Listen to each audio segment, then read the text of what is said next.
Kita sambut Ketua Umum PDI Perjuangan, Ibu Profesor Dr. Honoris Causa Megawati Soekarno Putri.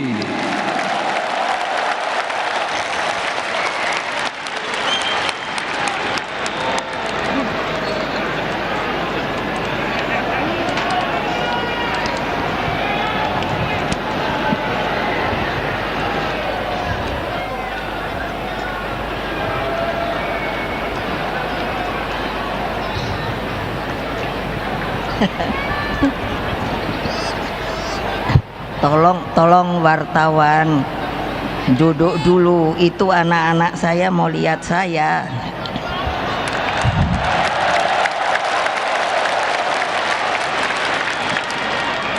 Assalamualaikum warahmatullahi wabarakatuh.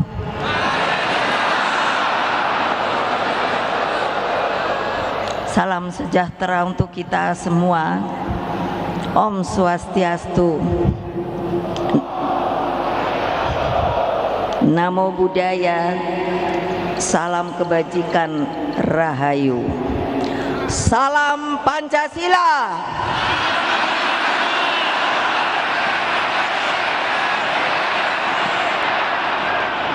Merdeka! Merdeka! Merdeka! Terima kasih. Puji syukur kita panjatkan kehadirat Allah Subhanahu wa Ta'ala yang telah menyatukan kita di tempat yang sangat bersejarah ini.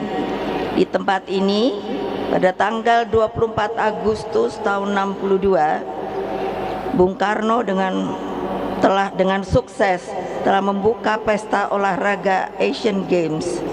Dari tempat ini pula bergelora kebangkitan bangsa-bangsa yang baru merdeka melalui sebuah penyelenggaraan Games of the New Emerging Forces atau GANEFO.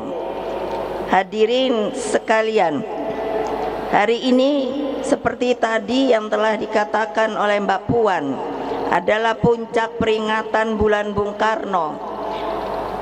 Bulan Juni ini bagi partai merupakan sebuah bulan yang sangat menentukan, bukan saja bagi kehidupan partai kita, tetapi juga merupakan sebuah kehidupan bagi jalannya bangsa dan negara kita.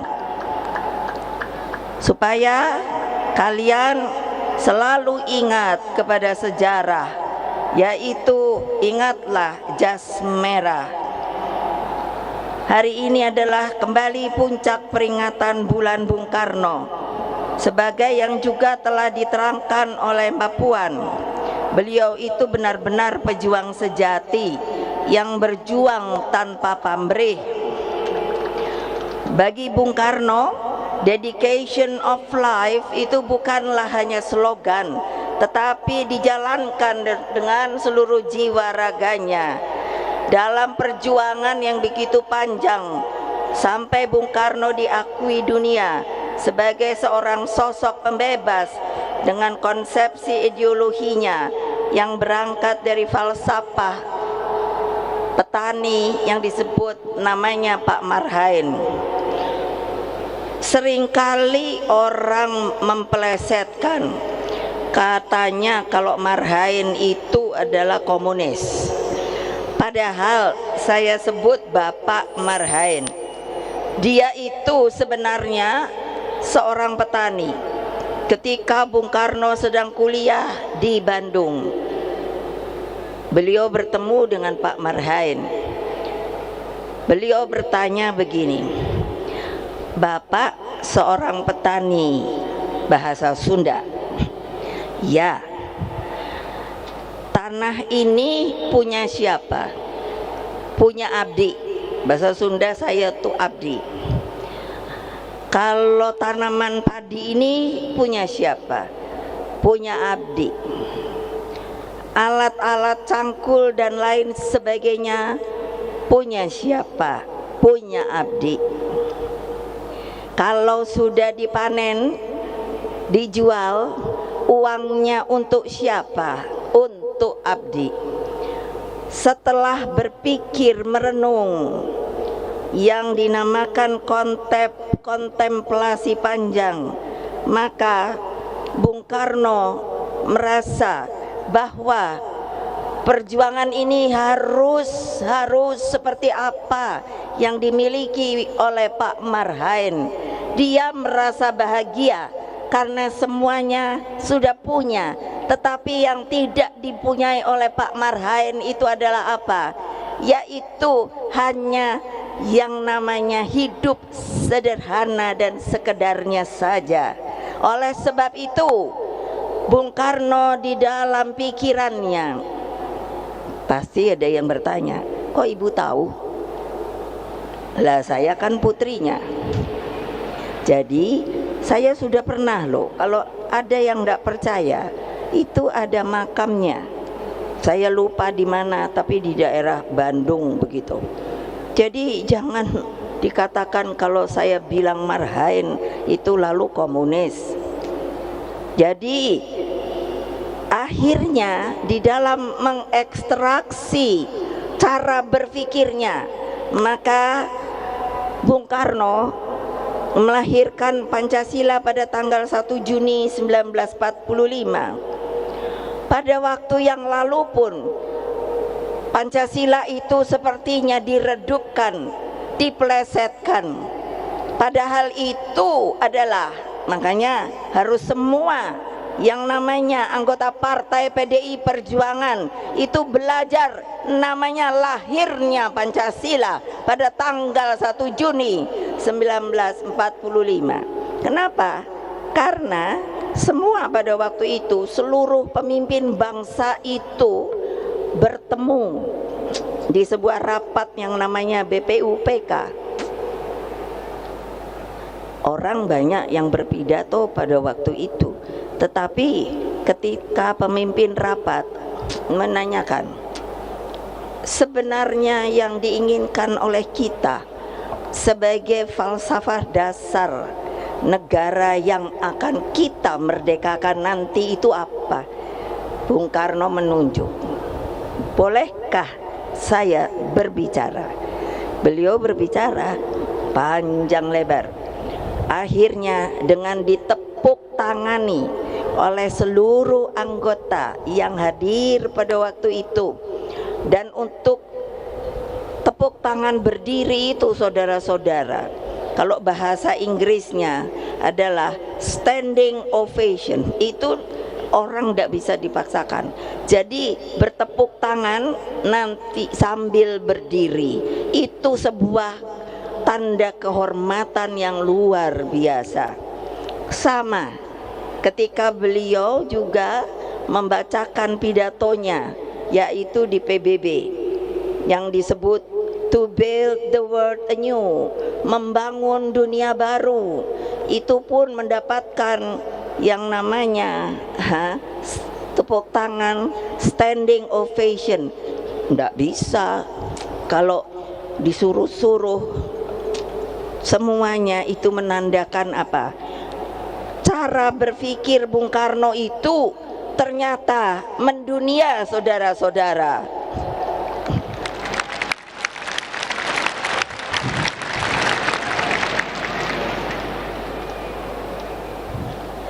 Jadi di tangan Bung Karno politik itu bergerak ke bawah.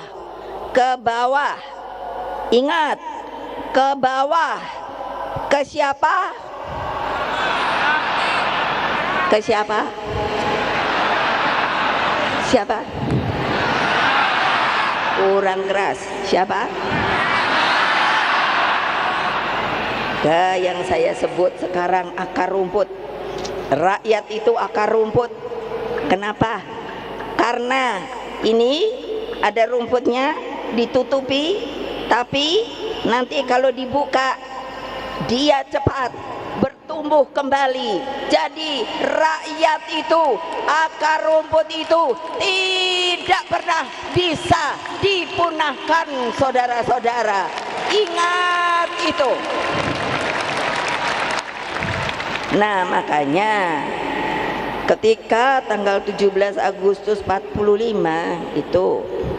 itu saya tanya bapak saya, waktu itu sebetulnya takut apa tidak? Toh masih dijajah dengan Jepang, dan waktu itu Belanda dibantu sekutu masih juga ada. Ya takut.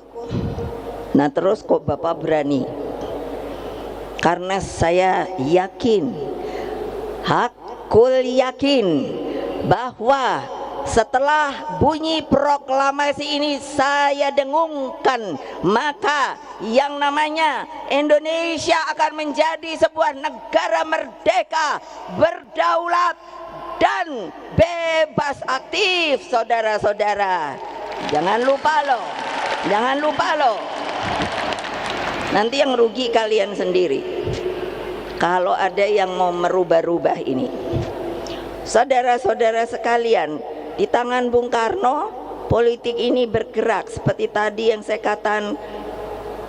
katakan, keberpihakan itu selalu harus ada kepada akar rumput. Karena apa kata Bung Karno? Di dalam gubuknya rakyat miskin itulah energi perjuangan kepartean berasal, dan Tuhan bersemayam di gubuknya rakyat miskin. Nah jadi kalau kalian luar biasa loh bisa datang ke sini. Coba kalau mereka mungkin mendengar, aduh kok saya ndak bisa ke sana ya, kok nggak bisa melihat Ibu Mega ya. Coba kasihan apa ndak ya. Watak politik seperti inilah yang dipahami oleh PDI Perjuangan, sehingga melalui Rakernas ketiga pada tanggal 6 Juni yang lalu, PDI Perjuangan mengangkat kembali perintah konstitusi. Ingat, perintah konstitusi. Ingat, perintah konstitusi bahwa fakir miskin dan anak-anak terlantar dipelihara negara. Itu nanti yang akan jadi pegangan kita untuk supaya kita bisa menang kembali. Kalian siap apa tidak?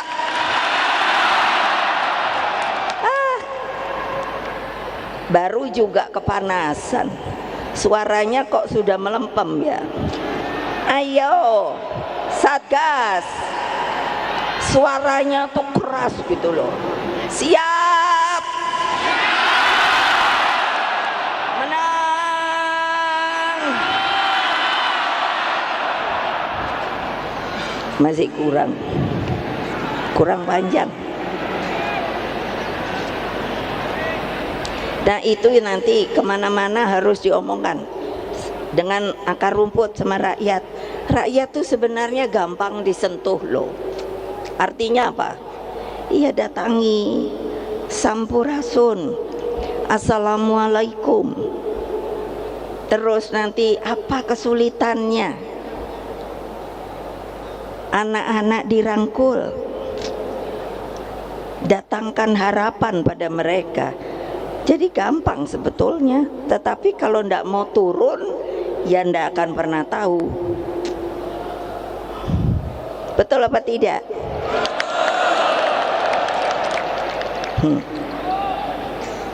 Nah ini karena tadi sebetulnya, tapi tadi saya pikir sudah disebut oleh Mbak Puan. Semua yang hadir yang terhormat di sini, termasuk Pak Jokowi, lalu sudah dikenalkan Pak siapa ya? Yang calon kita namanya siapa? Siapa?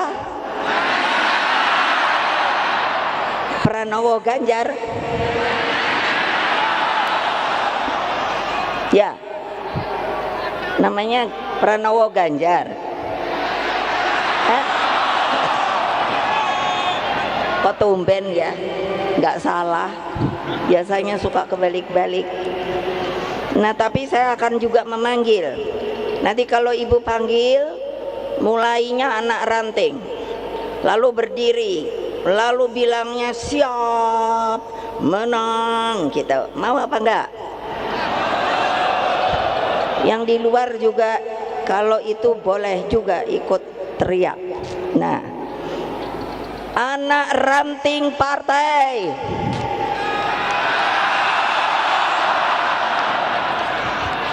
ranting partai,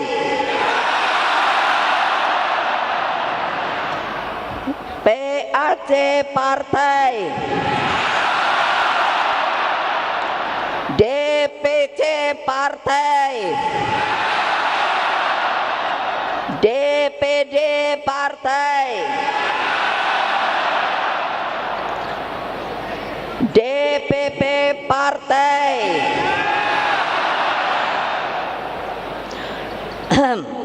Satgas partai, untunglah suaranya masih kencang. Kamu masih sayang apa enggak sama ibu? Ah, lemes.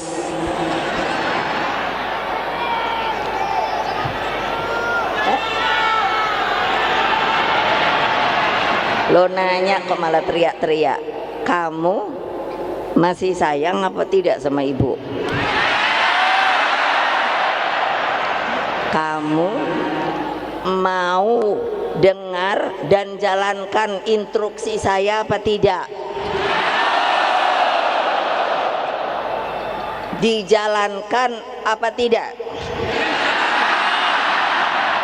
Enggak bohong. Ini janji loh. Siapa nanti yang tidak turun? Siapa nanti yang tidak turun? Ibu tahu loh. Ibu tahu, sangat tahu. Jadi orang yang seperti itu hanya ada dua: mundur sukarela atau nanti ada aturannya. Pasti sudah tahu.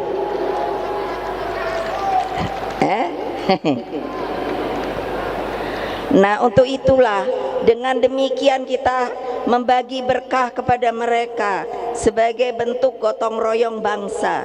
Komitmen partai dengan tagline ini tidak bisa dibantah oleh siapapun karena di dalamnya mengandung kebenaran ideologi, keberpihakan, dan visi seluruh anak bangsa. Saudara-saudara sekalian, anak-anakku tercinta, perhatian terhadap fakir miskin dan anak terlantar adalah praksis ideologi Pancasila yang harus dijabarkan secara utuh para pendiri bangsa. Dengar, memasukkan ketentuan pasal 34 ayat 1 di dalam Undang-Undang Negara Republik Indonesia tahun 1945 dengan penuh kesadaran agar tidak ada lagi kemiskinan di dalam buminya Indonesia merdeka.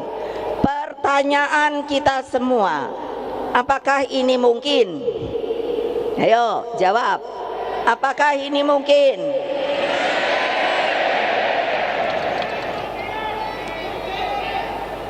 Jawabnya kenapa? Ibu nih tahu ya, kalau orang bilangnya mungkin bu begitu, itu berarti pasti. Tapi kalau mungkin bu masih ragu-ragu. Pertanyaan saya, Mas, mungkinkah apa tidak? Nah, janji loh, kalian sendiri bilang mungkin. Saya tegaskan, sangat mungkin. Karena apa? Karena Indonesia ini dimerdekakan dan kondisinya sebenarnya Indonesia itu adalah sebuah tumpah darah yang kaya, raya. Cuman belum diapakan, belum dibagi bareng-bareng. Nah, karena itulah mari kita bergerak bersama dengan gampang, gotong royong, menyisir ke kampung, ke kolong jembatan, cari anak-anak yang tidak berpunya, yang menjadi yatim piatu, yang sekarang ibu pun meminta PDI Perjuangan bergerak di dalam soal stunting. Mengerti tidak toh stunting itu? Siapa yang belum mengerti? Angkat tangan. Apa? Ya betul, kurang gizi. Akibatnya apa? Nanti anaknya jadi kerdil, jadi cebol. Yang sayang lagi apa? Karena tidak bagus pertumbuhannya, maka pikirannya, otaknya pun tidak baik. Masa Pak Jokowi sudah dengan semangat mengatakan kepada saya, kepada rakyat, Indonesia itu tahun 2045 akan menjadi Indonesia emas. Nah, saya ketika bertemu beliau, saya bilang, Pak, kita aja lagi ada program stunting. Ini mesti bener nol, Pak. Nggak ada lagi anak bangsa ini yang stunting, Pak. Gimana caranya? Ini kan banyak ya. Di belakang saya ketua-ketua umum partai loh. Saya belum tahu ada yang udah mau ikut sama PDI Perjuangan. Ada yang masih mikir, ada yang udah nanti aja dah, nanti tanya sendiri aja. Jangan ketawa lo ya. Iya, makanya tanya aja sendiri. Jadi apa coba? Nah, bagaimana? Banyak hal yang sebenarnya dapat kita lakukan dan bisa mengangkat kemiskinan itu. Pak Jokowi itu benar, kemiskinan ekstrim harus dihilangkan.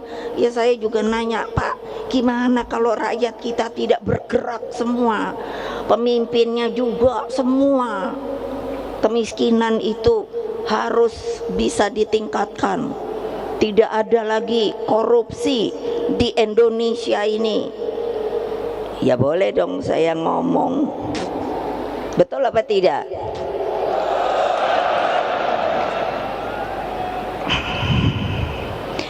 Nah, apa toh untuk menghapuskan kemiskinan ekstrim?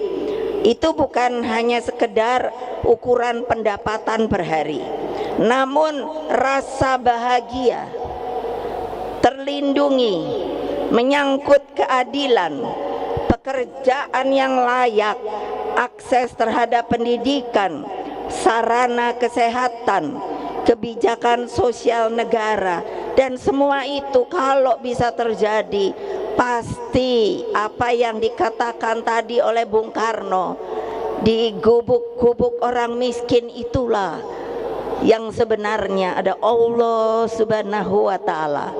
Itu pasti kelihatan terus rasa bahagia.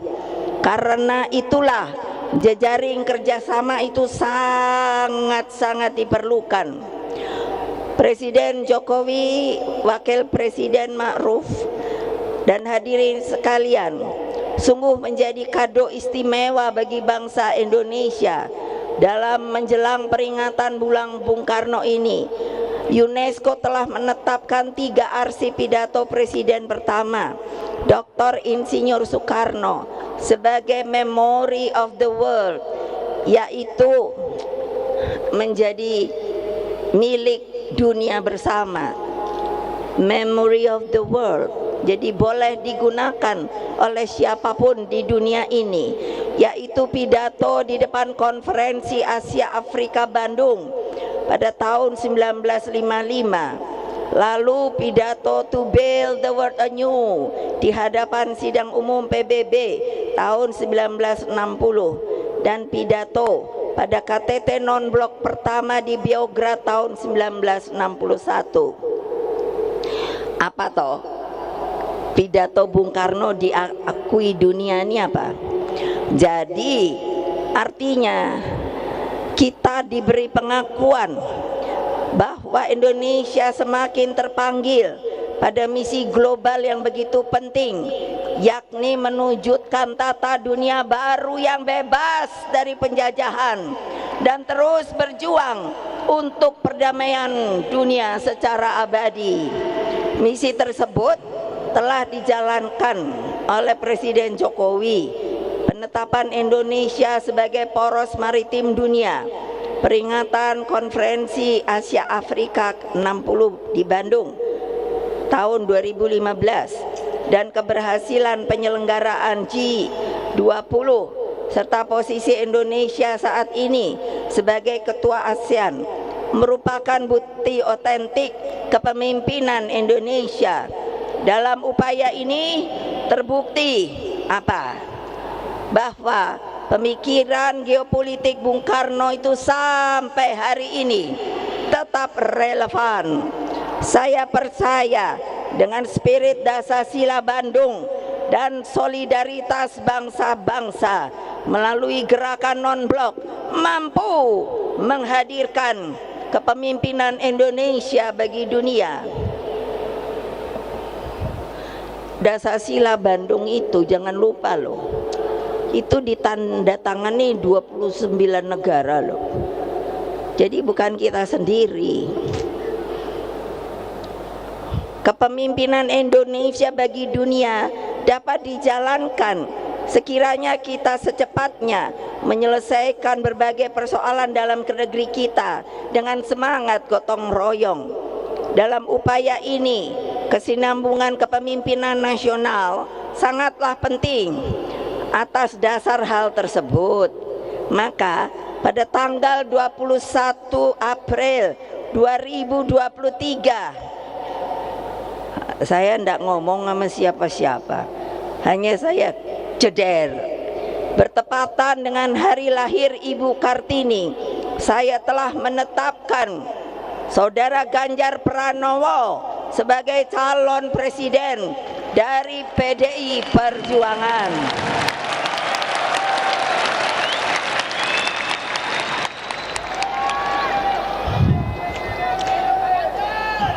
Kenapa toh kok saya ambil hari Kartini?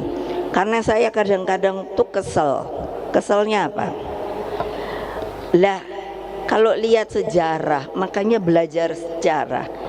Peran perempuan itu, walah sebetulnya sebelum merdeka loh. Mereka itu supaya kalian mengerti siapa toh pahlawan-pahlawan perempuan kita sebelum kemerdekaan. Nyi Ageng Serang tahun 1752, Marta Kristina Tiahahu 1800, Cut Nyadin Aceh 1848, Cut Nyak Mutia 1870, Maria Walanda Maramis 1872, Nyai Ahmad 8, Nyai Ahmad Dahlan 1872, Raden Ajeng Kartini 1879, dan Dewi Sartika 1884, Rasuna Said 1910, Fatmawati Soekarno masih sampai hari ini. Tahu nggak Fatmawati Soekarno itu siapa ya?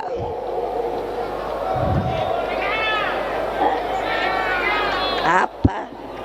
Nggak dengar? Ibu Fatmawati itu siapa ya? Ayo, nenek saya. Nenek saya, bukan? Bu Fatma itu yang melahirkan saya ini. Makanya saya ini jadi perempuan yang tangguh gitu loh. Coba. Ya, betul apa enggak? Betul enggak? Mantap apa tidak? Iya, keren loh. Syukur alhamdulillah keputusan pencalonan tersebut disambut baik oleh rakyat Indonesia.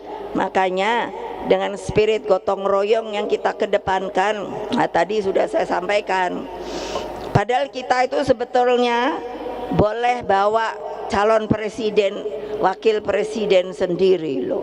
Tapi saya membuka pintu karena apa? Sifat kita adalah kekeluargaan dan gotong royong. Jadi tadi saya katakan di belakang saya ini ada beberapa partai yang sudah pasti. Itu ada 3 dari PPP,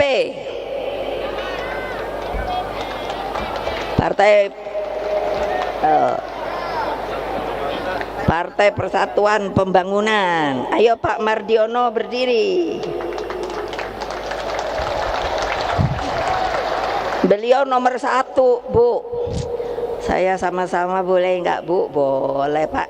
Nah, lalu tapi ada lagi, ini abang saya ini ndesek aja dari Partai Hanura, yaitu Pak Oso. Dia suka marah-marah kalau kenapa kamu nggak pernah ajak abang ya? Ayo sinilah kalau mau ikut gitu. Yang ketiga itu orangnya tidak ada. Salam dari Pak Haritanu Wijaya. Saya kenalnya Pak Haritanu, nama panjangnya Pak Haritanu Wijaya dari Perindo. Kalau di sini ada 1, 2, ada 3. Itu yang saya bilang, ya katakan lagi mikir dulu dah. Tuh bapak-bapak kan diketawain. Lo benar, tapi ya saya bilang ya enggak apa-apa. Mau ikut boleh, enggak ikut ya enggak apa-apa. Betul enggak? Merdeka! Merdeka! Merdeka!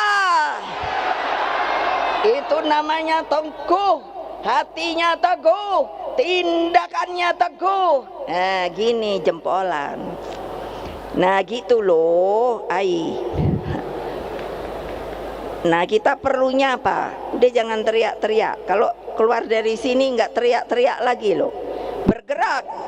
Bergerak, satu barisan. Tadi Mbak Puan bilang rampak barisan, satu barisan. Gitu, ketuk setiap pintu-pintu hati rakyat.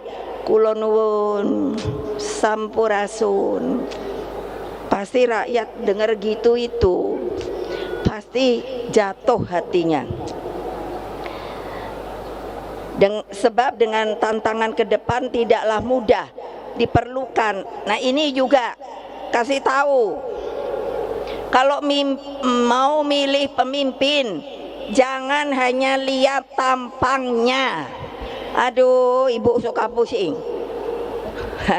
Ada dulu ya, kalau kan waktu ibu mau jadi presiden lagi, terus ada ibu-ibu kan bilang gini, aduh ibu maaf, sebetulnya saya mau milih ibu lagi, tapi saya kok kepingin milih yang ganteng.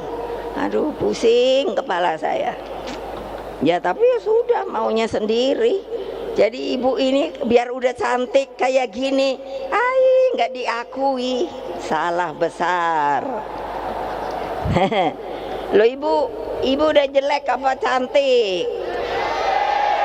Nah, jangan bohong. Padahal ibu udah nenek-nenek loh. Tahu nggak umur ibu berapa? Umur ibu berapa? Berapa? Berapa? 67.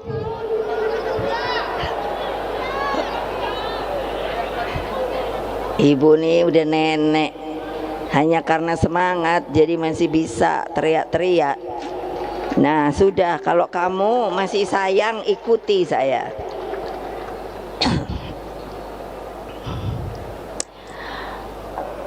Nah, kalau pemimpin tuh sebetulnya mesti dilihat lahir batin, jangan fisik saja, terpersona gitu.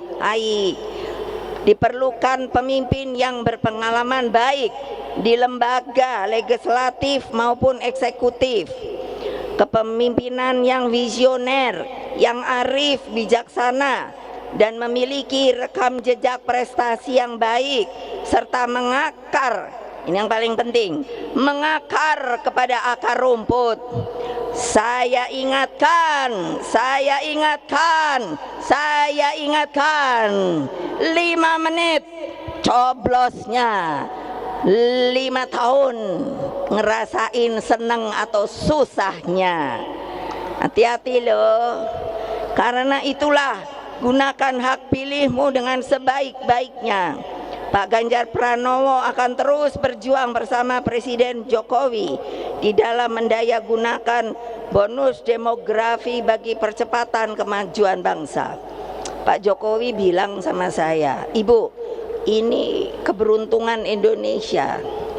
Dari tahun ini 2023, 13 tahun kemudian, produk demografi. Demografi itu orang, rakyat. Itu dari umur 16 sampai 60 adalah usia produktif. Jadi bisa bekerja, belum pensiun. Nah, tapi kalau ruang kerjanya tidak disediakan, harus bagaimana kehidupannya? Makanya itu nanti kita genjot. Kalau apa? Kalau kita menang, kita genjot. Bisa apa tidak? Ya kalau kalian hanya, aduh ibu kok suruh genjot, saya kan cuman anak ranting. Anak ranting itu apa? Anak ranting itu adalah kalau namanya panah, maka dia adalah itu senjatanya yang duluan jerap masuk. Jadi jangan mikir kita kecil bu, anak ranting aja. Kalau tidak ada anak ranting, tidak ada ranting. Iya dong. Kalau tidak ada ranting, tidak ada PAC. Begitu juga PAC mendukung yang namanya apa? Yang namanya DPC. Lalu DPC, kalau ada DPC ya, yang nggak mau kerja, kasih tahu ibu ya. Siap. Iya. Masa maunya duduk aja di kursi. Wow, saya DPC. Kalau DPD sama juga. Kalau DPP lebih sama juga. Ini di bawah ibu semuanya tuh. Kupingnya dengerin ibu, padahal hatinya udah degap, degup. Karena mikir gini, aku udah turun ke bawah apa belum ya? Ibu sekarang udah punya loh tempat monitoring. Nah, untuk itu maka kita mesti bangun Indonesia sebagai bangsa pelopor, bangsa pejuang. Jalan kemakmuran kita wujudkan melalui sebuah revolusi mental serta penguasaan ilmu pengetahuan, teknologi, dan kedepankan riset dan inovasi. Anak-anakku sekalian dan seluruh rakyat Indonesia yang saya cintai dimanapun kalian berada, hati saya sungguh terharu bahwa PDI Perjuangan yang saya pimpin kini hadir sebagai mempunyai karakter sebagai partai pelopor. Satgas partai yang mendampingi saya. Satgas ini sekarang bagus begini. Dulu ketika menjadi benteng saya pada masa sulit saya, kini tampil penuh disiplin dan membanggakan. Satgas partai inilah yang menjadi benteng hidup saya ketika masih zaman PDI, Partai Demokrasi Indonesia. Ketika itu masa Orde Baru, susah banget. Yang namanya digontok gini, digontok gitu. Tapi ibu biar digontok gini, digontok gitu, ibu tetap nah gitu loh. Jadilah kalian semua benteng Pancasila, benteng kebenekaan Indonesia, benteng negara kesatuan Republik Indonesia, dan benteng seluruh rakyat Indonesia. Terima kasih juga saya sampaikan kepada seluruh panitia, komunitas Juang Jawa Tengah, para pengisi acara, dan secara khusus penari kecak perempuan. Ini tari kecak itu biasanya laki. Jadi ibu bilang pada Mas Guru, adik saya sendiri, dia itu seniman. Kamu bisa nggak ngajarin perempuan nari kecak?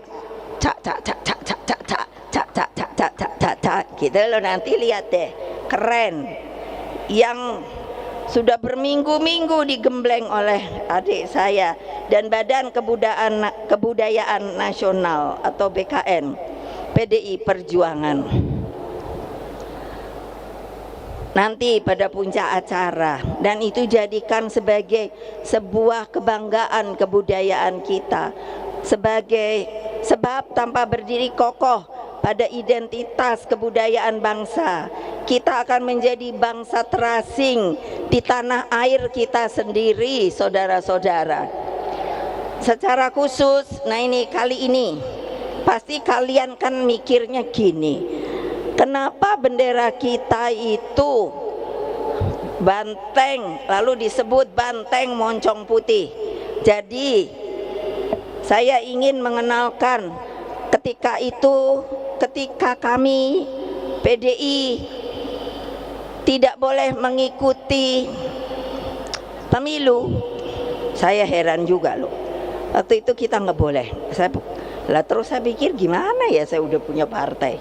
Akhirnya saya tanya kepada mereka yang berkepentingan, kalau mau ikut bagaimana ya? Ganti nama Bu. Nah itulah supaya tahu namanya adalah menjadi PDI Perjuangan. Perjuangannya tidak boleh disingkat, PDI-nya boleh. Tapi kalau paling bagus Partai Demokrasi Indonesia Perjuangan, lalu logonya itu disebut banteng bulat moncong putih. Jadi kalau kita gampang benar kasih tahu sama akar rumput, apa coba, udah cari aja gambar banteng itu loh, mulu moncongnya lucu putih, nanti pasti dicari. Itu adalah waktu itu apa, sayembarakan. Lalu yang menang siapa? Namanya Saudara Triawan Munaf. Mana dia orangnya? Ada ndak di mana ya? Mana ya? Mana ya? Oh itu ada. Beliau cerita, Bu, ternyata waktu ikut ibu itu Bu, susah ya. Kenapa? Waduh, kemana-mana saya diikuti Intel. Saya bilang gak apa-apa, Intel juga baik kok. Nah ini akhirnya, marilah dari Gelora Bung Karno ini kita tampilkan watak kesejatian politik yang menyatu dengan rakyat. Setelah acara ini berakhir, pulanglah ke rumah masing-masing dengan penuh semangat. Sampaikan salam saya kepada semua keluargamu, sanak saudaramu, rakyat Indonesia yang tidak bisa kemari, yang tidak pernah lelah berjuang mencapai Indonesia maju, adil, sejahtera, dan bermartabat. Terus bergerak, menangkan pemilu 2024. Majulah Indonesiaku, bangkitlah bangsaku.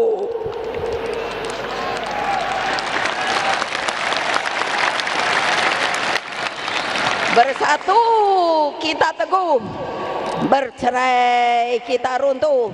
Satyam Eva Jayate, kebenaran adalah selalu mau dan mau tidak mau akan membuktikan diri bahwa dia adalah benar. Merdeka! Merdeka! Merdeka! Merdeka! Merdeka! Terima kasih. Wassalamualaikum warahmatullahi wabarakatuh.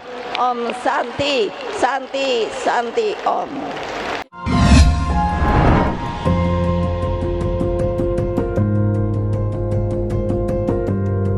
Kompas TV, Rumah Pemilu.